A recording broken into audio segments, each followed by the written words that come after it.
दोस्तों नमस्कार।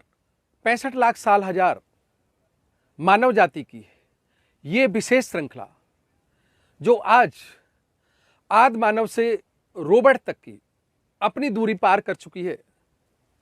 आज एक खून, एक कंधा, एक दिल, वो मानव जाति कई समुदाय में बंटकर अपने आप को श्रेष्ठ बोल रही है। कौन सा धर्म श्रेष्ठ है, कौन सा कर्म श्रेष्ठ है, आज इस वीडियो के माध्यम से हम आपके बीच इस एजुकेशन को बताएंगे। ये वीडियो हमारे यूथ के लिए, हमारे आने वाली जनरेशन के लिए, हमारे पूरे परिवार के लिए बहुत खास है। आप इस चैनल पर नए हैं, इसे सब्सक्राइब करें जिससे आने वाली नॉलेजफुल वीडियो सबसे पहले आपको मिले। विश्व सनातन धर्म में बदलाव, विभिन्न संप्रदायों के विकास के कारण सनातन धर्म अपने हिंदू धर्म के वैकल्पिक नाम से भी जाना जाता है। वैदिक काल में भारतीय उपमहाद्वीप के धर्म के लिए सनातन धर्म नाम मिलता है। सनातन का अर्थ है शाश्वत या सदा बना रहने वाला, अर्थात जिसका न आद है न अंत है। सनातन धर्म मूलतः भारतीय धर्म है जो किसी समय पूरे बृहत्तर भारतीय उपमहाद्वीप तक व्याप्त रहा है और एक समय पर विश्वव्यापी था, परंतु विभिन्न कारणों से हुए भारी धर्मांतरण के उपरांत भी विश्व के इस क्षेत्र की बहुसंख्यक जनसंख्या इसी धर्म में आस्था रखती है। वैज्ञानिकों व रिसर्च के मुताबिक यह धर्म लगभग 65 लाख हजार वर्ष पुराना है।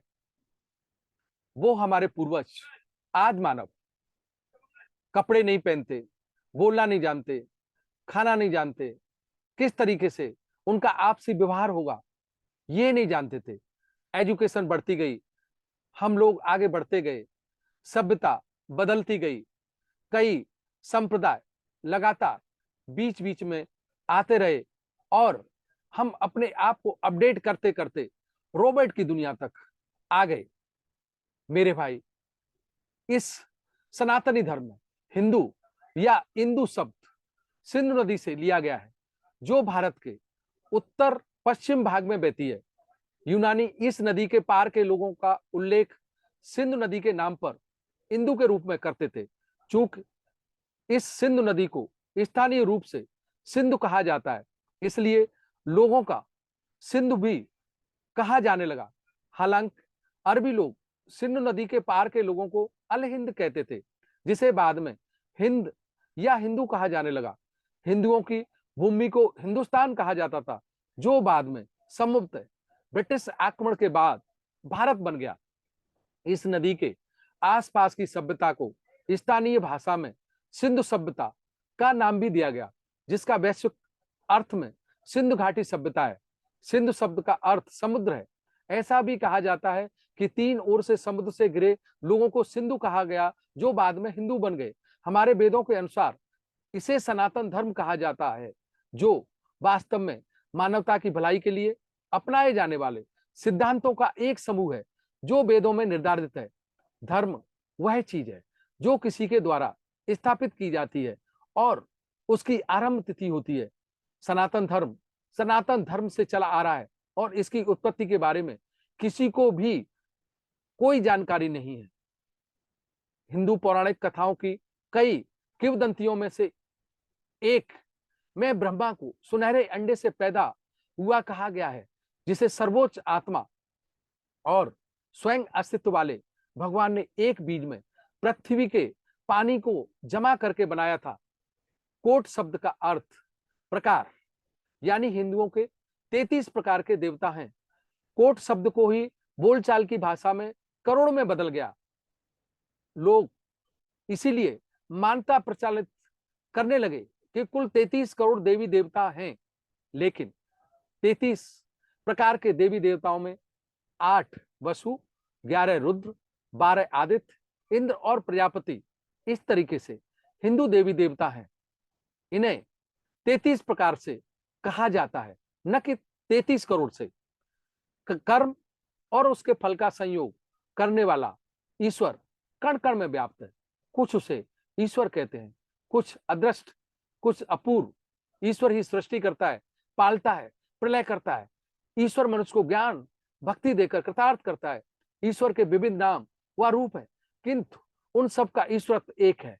अर्थात सभी हिंदू जिसको ईश्वर मानते हैं वह गुण और कर्म में एक ही है। एक दूसरे का सहयोग कर किसी भी समुदाय को शरण देना। सनातन धर्म की ईश्वरी प्राप्त करने के मार्ग अनेक हैं, जैसे कर्म मार्ग, भक्ति मार्ग, ज्ञान मार्ग और योग मार्ग। ऋग्वेद में कहा गया है कि सद एक है और विद्वान लोग उसको अनेक प्रकार से कहते हैं। इस प्रकार हिंदू धर्म में उपासना के मार्ग अनेक है, किंतु सबकी मंजिल एक है। प्रार्थना कई तरह की हो सकती है, लेकिन सबका सार, सबकी मंजिल एक ही है, ईश्वरीय प्राप्ति। और इसी बीच इस धर्म को हिंदू धर्म के नाम से 90,000 वर्ष पुराना बताया जाता है। हिंदू धर्म में सबसे पहले 9,057 ईसा पूर्व स्वयंभू मनु हुए। 6,673 ईसा पूर्व वैवस्वत मनु हुए।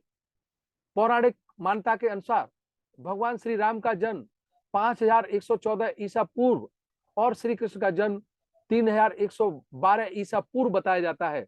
इसी बीच प्राचीनतम धार्मिक परंपराओं से एक यजीदी धर्म, यजीदियों की गणना के अनुसार अरब में यह परंपरा 6,763 वर्ष पुरानी है।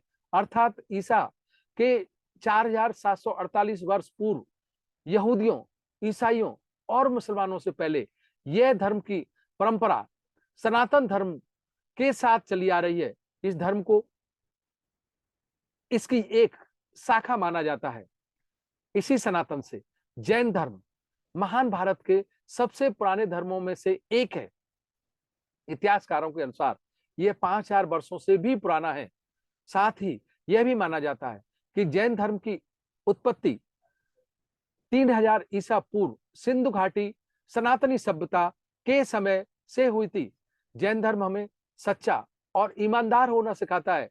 चोरी, झूठ और सामान्य असुरक्षा का एक समाज बनाने में मदद करता है। जैन धर्म प्रत्येक जीवित पदार्थ के बीच आत्मा के अस्तित्व में विश्वास प्राप्त करता है, इसलिए इसने शाकाहार को अपनाया और पशुबलि के त्याग को प्रोत्साहित किया। यह सबसे बड़ी मानवीय आधारों से महत्वपूर्ण और इसने समाज में एक बदलाव का कारण बना। इसी बीच ईरान में 3,500 साल पहले पारसी धर्म की शुरुआत हुई। 1,000 सालों तक ज़ैरोएस्ट्रियनिज्म दुनिया के एक ताकतवर धर्म के रूप में रहा। 600 ईसा तक इससे ईरान का आधिकारिक धर्म माना गया। आज की तारीख में पारसी धर्म दुनिया का सबसे छोटा धर्म है। इसी बीच ईसाई परंपरा का जन्म हुआ। इसकी शुरुआत प्रथम सदी में फिलिस्तीन में हुई, जिसके अनुयायी ईसाई या क्रिश्चियन या ईसुई कहलाते हैं। यह धर्म ईसा मसीह के उपदेशों पर आधारित है। ईसाइयों में मुख्य 3 संप्रदाय हैं, कैथोलिक, प्रोटेस्टेंट और ऑर्थोडॉक्स, तथा इनकी धार्मिक ग्रंथ बाइबल है। ईसाई धर्म 106 देश धर्मनिरपेक्ष दुनिया की सबसे बड़ी आबादी का आवागमन करते हैं। यह पंथ यीशु मसीह की उपदेशों पर आधारित है। ईसाइयों में मुख्य इनका पंथ ग्रंथ बाइबल है। ईसाइयों के पंथ स्थल को चर्च बोला जाता है। सार्वभौमिक धर्म ईसाई जगत प्रथम शताब्दी रोमन शब्द से ईसा मसीह पवित्र ग्रंथ बाइबल से इस धर्म का प्रचलन शुरू हुआ। भारत में शुरुआती सालों में दूसरी क्षेत्रों में यात्रा करने के बाद अगस्त 1608 में कैप्टन विलियम हॉकिंस ने भारत के सूरत बंदरगाह पर अपने जहाज हेक्टर का लंगर डालकर ईस्ट इंडिया कंपनी के आने का ऐलान किया। हिंद महासागर में ब्रिटेन के व्यापारिक प्रतिद्वंदी डच और पुर्तगाली पहले से व्यापार और शासनिक रूप से रहते थे। यूं तो हमारे इतिहास में अंग्रेजी राज जुल्मों की दास्तानों से भरी किताब है। दुनिया के कई देशों पर अंग्रेजों ने राज किया, भारत भी उनमें से एक रहा है। ब्रिटेन ने 200 साल तक भारत पर राज किया। इस दौरान अंग्रेजी राज के क्रूर चेहरे से जुड़ी कई कहानियां आज भी इतिहास के पन्नों में दर्ज है। 1880 से 1920 की अवधि अंग्रेजी हुकूमत का क्रूर काल था। इन 40 साल में 10 करोड़ भारतीय लोगों की जानें गई। 15 अगस्त 1947 को देश आजाद हुआ। ब्रिटिश ईस्ट इंडिया कंपनी ने 1757 में प्लासी की लड़ाई में बंगाल सिराजुद्दौला के नवाब को हराया। जब उन्होंने अपने संरक्षकों की आड़ में भारत के विभिन्न प्रांतों पर कब्जा करना शुरू किया था। 1793 में उन्होंने मुगल के बिहार बंगाल प्रांत पर कब्जा कर लिया और 1857 तक ईस्ट इंडिया कंपनी ने लगभग पूरे मुगल साम्राज्य पर कब्जा कर लिया था। हालांकि आधिकारिक तौर पर भारत में ब्रिटिश शासन 1858 में आखिरी मुगल सम्राट को निर्वासित करने के बाद शुरू हुआ था। ब्रिटिश राज 15 अगस्त 1947 तक चला। जब वर्षों के संघर्ष के बाद भारत को आजादी मिली, तब से देश के लोग अपना प्रतिनिधि नोमित करते हैं, जिसे प्रधानमंत्री कहा जाता है। भारतीय राष्ट्रीय कांग्रेस के जवाहरलाल नेहरू भारत के प्रधानमंत्री प्रथम रूप से बने। 6ठी शताब्दी में गौतम बुद्ध द्वारा बौद्ध धर्म का प्रवर्तन किया गया। गौतम बुद्ध का जन्म 563 ईसा पूर्व लुम्बिनी में हुआ। उन्हें बौद्ध गया में ज्ञान की प्राप्ति हुई, जिसके बाद सारनाथ में प्रथम उपदेश दिया और उनका महापरिनिर्वाण 483 ईसा पूर्व कुशीनगर भारत में हुआ। पशुओं और अहिंसा की रक्षा पर बौद्ध धर्म जोर देता है। महात्मा बुद्ध के अनुसार मानव स्वयं अपने भाग्य का निवारण करने वाला होता है, ईश्वर नहीं होता। इसलिए बौद्ध धर्म वेदों और ईश्वर की प्रामाणिकता पर विश्वास नहीं करता। बौद्ध धर्म की सारी शिक्षा का सारांश 4 आर्य सत्य में मिलता है। इराक के हाकिम अल हज्जा ने मोहम्मद बिन कासिम के नेतृत्व में अरबों को सिंध पर आक्रमण करने के लिए भेजा था। मोहम्मद बिन कासिम हाकिम अल हज्जा का भतीजा और दामाद था। 712 ईसा में उसने सिंध पर आक्रमण कर भारी तबाही मचाई और लाखों लाशों का ढेर लगा दिया। युद्ध में अरबों ने सिंध पर जीत हासिल की। इस तरह भारत में इस्लाम का आगमन हुआ। इससे दूसरी रियासतों पर कोई असर नहीं पड़ा था। फारसी ग्रंथ शचनामा में अरबों की इस जीत की चर्चा है। इस्लाम एक इब्राहिमी पंथ है जो प्रेषित परंपरा से निकला है। एकेश्वरवादी पंथ है। इसकी शुरुआत 7वीं सदी के अरबी प्रायद्वीप से हुई। इस्लामी परंपरा के अनुसार अल्लाह के अंतिम पैगंबर मोहम्मद के द्वारा मनुष्यों तक पहुंचाई गई अवतरित किताब कुरान की शिक्षा पर आधारित है तथा इसमें हदीस, सीरत, उन नबी व शरीयत ग्रंथ शामिल है। इस्लाम में सुन्नी, शिया, सूफी व अहमदिया समुदाय प्रमुख हैं। इस्लाम का मजहबी स्थल मस्जिद कहलाती है। अनुयायियों की कुल आबादी के अनुसार इस्लाम विश्व का दूसरा सबसे बड़ा पंथ है। विश्व में आज लगभग 1 अरब 90 करोड़ लोग इस धर्म को मानकर आगे बढ़ रहे हैं। इनमें से लगभग 85% सुन्नी और लगभग 15% शिया हैं। सबसे अधिक मुसलमान दक्षिणी एशिया, पूर्व और यूरोप में मुसलमानों के बहुतायत समुदाय हैं। विश्व में लगभग 56 देश ऐसे हैं जहां मुस्लिम समाज अधिक संख्या में है। विश्व में कई देश ऐसे हैं जहां मुस्लिम समुदाय की संख्या के बारे में अभी तक गिनती क्लियर नहीं हुई है। मुगल राजवंश का महत्व राजवंश की भारतीय इतिहास में बहुत बड़ी अपनी महत्वाकांक्षा है। इस राजवंश ने लगभग 200 वर्षों तक भारत में शासन किया। बाबर ने 1556 ईस्वी में दिल्ली में मुगल साम्राज्य की स्थापना की थी और इस वंश का अंतिम शासक बहादुर शाह 1858 ईस्वी में दिल्ली के सिंहासन से हटाया गया था। यह समुदाय प्रारंभ में 50 दैनिक प्रार्थनाओं का आदेश के पालन करता था, जिसे बाद में पवित्र प्रेरित पैगंबर मूसा की सलाह पर घटाकर 5 कर दिया गया। यानी मुस्लिम समाज अपने पवित्र दूत के माध्यम से अल्लाह के आदेश द्वारा उन्हें दिए गए दायित्व को पूरा करने के लिए दिन में 5 बार प्रार्थना या नमाज पढ़ता है। भारत में 14.2% के समान अनुपात को लागू करते हुए 2023 में मुसलमानों की अनुमानित जनसंख्या 19.75 करोड़ होगी। उन्होंने कहा कि सांख्यिकी मंत्रालय द्वारा आयोजित पीरियोडिक लेबर फोर्स 2021-22 के अनुसार 7 वर्ष और उससे अधिक उम्र के मुसलमानों की साक्षरता दर 70.7% है, जो इससे पहले काफी कम थी। अभी ये समाज साक्षरता पर काफी ध्यान दे रहा है। इस्लाम का उदय 7वीं सदी में अरब प्रायद्वीप में हुआ। इसके अंतिम नबी हजरत मोहम्मद सल्लल्लाहु अलैहि वसल्लम का जन्म 570 ईस्वी में मक्का में हुआ था। लगभग 613 ईस्वी के आसपास हजरत मोहम्मद साहब ने लोगों को अपने ज्ञान का उपदेश देना आरंभ किया। इसी घटना को इस्लाम का आरंभ के रूप में देखा जाता है। सर्वे के मुताबिक 2005 से 2011 के दौरान धर्म को न मानने वाले लोगों की तादाद 77% से घटकर 68% तक रह गई, जबकि खुद को नास्तिक बताने वाले लोगों की संख्या 3% का इजाफा हुआ। इस तरह दुनिया में ऐसे भी वो साथी जो किसी भी धर्म को नहीं मानते, उनका आंकड़ा बढ़कर 13% तक हो गया। इसी बीच सिख धर्म के 10 गुरुओं में सबसे पहले गुरु हैं गुरु नानक देव जी, जिनका जन्म 1469 को तलवंडी पंजाब में हुआ था। अब यह हिस्सा पाकिस्तान के कब्जे में है। सिख धर्म में कुल 10 गुरु हुए।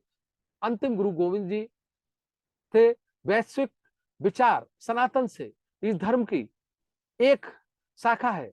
दुनिया में सिंतो, ताओ, जैन, यजीदी, पेगन, बुडू, बहाई धर्म, अहमदिया, कन्फ्यूशियस, काओ, दाई आदि अनेक धर्म है, लेकिन ये सभी उपरोक्त धर्म सनातनी शाखा से निकले हुए हैं। पूरी दुनिया में आज 7 अरब 78 करोड़ की जनसंख्या के साथ कई समुदायों में अपना जीवन यापन कर रहे हैं। दुनिया की आबादी को 1 बिलियन तक पहुंचने में 2 लाख साल लगे और 7 बिलियन तक पहुंचने के लिए 200 साल का अधिक समय लगा। दुनिया में 31.4% ईसाई, 23.2% इस्लाम और 16.4% ऐसे नास्तिक लोग जो किसी भी धर्म को नहीं मानते, यानी इनकी तादाद तीसरे नंबर पर है। 15% हिंदू सनातनी, 7.1% बौद्ध या आद्य धर्म जीवी लोग 2010 के आंकड़े के साथ अपने जीवन को, अपनी एजुकेशन को लगातार आगे बढ़ा रहे हैं। दुनिया के सभी धर्मों के ये प्रतीक आज दुनिया के सर्व समुदाय को लगातार आगे बढ़ाते हुए बताते हैं उनकी आस्था अपने धर्म में कितनी है। मेरे भाई, भारत में दुनिया में हिंदू धर्म तीसरा सबसे बड़ा धर्म के 90% लोग रहते हैं। यहां पर 79.80% हिंदू आबादी है। इंडोनेशिया, पाकिस्तान के बाद ज्यादा मुस्लिम भारत में ही रहते हैं। इनकी कुल आबादी का हिस्सा 14.23% है। 2001 और 2011 के बीच मुस्लिम समुदाय की आबादी सबसे ज्यादा बढ़ी है। दुनिया की 5.25% आबादी भारत में जन्मे बौद्ध धर्म को मानती है, जो 2.30% ईसाई धर्म, 2.30% सिख धर्म, अन्य 0.70% बौद्ध धर्म के नाम से जाने जाते हैं। भारत की आबादी 1901 के बाद लगातार इस तरीके से अग्रसर हुई और 2050 तक इसे 165 करोड़ तक जाने की संभावना है। मेरे भाई, आबादी कितनी बड़ी, लोग कितने पैदा हुए, कितने धर्म को मानने वाले आगे बढ़े। आपके अपने परिवारी, आपके अपने रिलेटिव, आपके अपने वो जो किसी दूसरे धर्म से हैं। आज ब्लड बैंक ही एक ऐसी जगह है जहां कोई नहीं पूछता कि खून सिख का है, हिंदू का है, मुसलमान का है, ईसाई का है, जनरल का है, ओबीसी का है, एससी का है, एसटी का है, या किस जात या धर्म का है। इंसानियत ही एक यहां पर धर्म अपना साबित करती है। इंसानियत ही विश्व का सबसे बड़ा धर्म है। नफरत छोड़कर इंसानियत की रक्षा करते हुए एक दूसरे की मदद करनी चाहिए। प्रत्येक मनुष्य की सेवा सबसे बड़ी ही पूजा है। यह अटल सत्य है। प्रकृति एक ऐसी देवी है जो किसी के साथ भेदभाव नहीं करती। प्रत्येक मानव को बराबर धूप, हवा, सब कुछ एक साथ देती है। इंसानियत को मारकर धर्म को ऊपर उठाने का प्रयास कभी सार्थक नहीं हो सकता। एक रहिए, जागरूक रहिए। आज की इस मानव श्रृंखला को आगे बढ़ाते हुए इंसानियत को सर्वोपरि रखिए। कहते हैं कि पहला प्यार कभी नहीं भुलाया जाता। फिर पता नहीं लोग क्यों अपने माँ बाप को भुला देते हैं। मेरे भाई, आप दुनिया की सबसे बड़ी दैव शक्ति के वो उपहार हैं जो आपके बीच आपके माँ बाप और गुरु के रूप में जाने जाते हैं। सभी धर्मों और ग्रंथों में माँ बाप का स्थान ही सबसे बड़ा श्रेष्ठ है। इनको हमेशा सर्वोपर माना गया है और मुझे दोनों में कोई फर्क नहीं लगता। ये दोनों मुझे भगवान से सबसे बड़ा रूप लगते हैं। धर्म को सर्वोपर रखिए, लेकिन सबसे ऊपर अपने माँ बाप को, अपने गुरु को रखिए। क्योंकि माँ बाप के बाद अगर कोई सम्मानीय जगह है तो वो है आपके अपने गुरु की। क्योंकि उन्होंने ही आपको ईश्वर, अल्लाह, गॉड, बाह्य गुरु की खोज बताई थी। आपके धर्म से संबंधित वो बातें बताई जिनको लेकर आप आज लगातार आगे बढ़ रहे हैं, अपनी संतान को लगातार आगे बढ़ा रहे हैं। इनके बताने के बाद ही हमारे जीवन में वो सम्मान आया जो हमारे धर्म का रूप बना, जो हमारे देश का रूप बना। आप हमेशा इनका सम्मान करें, क्योंकि सभी धर्मों और तर्क वितर्क का अंत सिर्फ और सिर्फ मिट्टी है। घमंड से बचे। आज विघटित होते ये जन समुदाय के वो संप्रदाय जो अनेकों अनेक धर्मों के नाम से जाने जाते हैं, पर जानिए अल्लाह, भगवान, वाहिगुरु, गॉड, जिसको कभी किसी ने देखा नहीं, वो कभी जन्मा नहीं, वो अदृश्य है, किसी ने भी उसे नहीं देखा।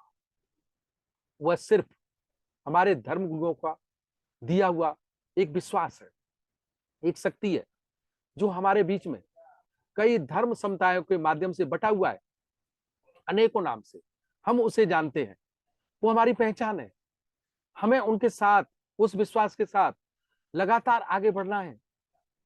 सर्वोपर अपनी इंसानियत को रखते हुए, अपने माँ बाप का सम्मान करते हुए, अपने देश के लिए, अपने हित के लिए, अपने परिवार के लिए लगातार आगे बढ़ते रहें।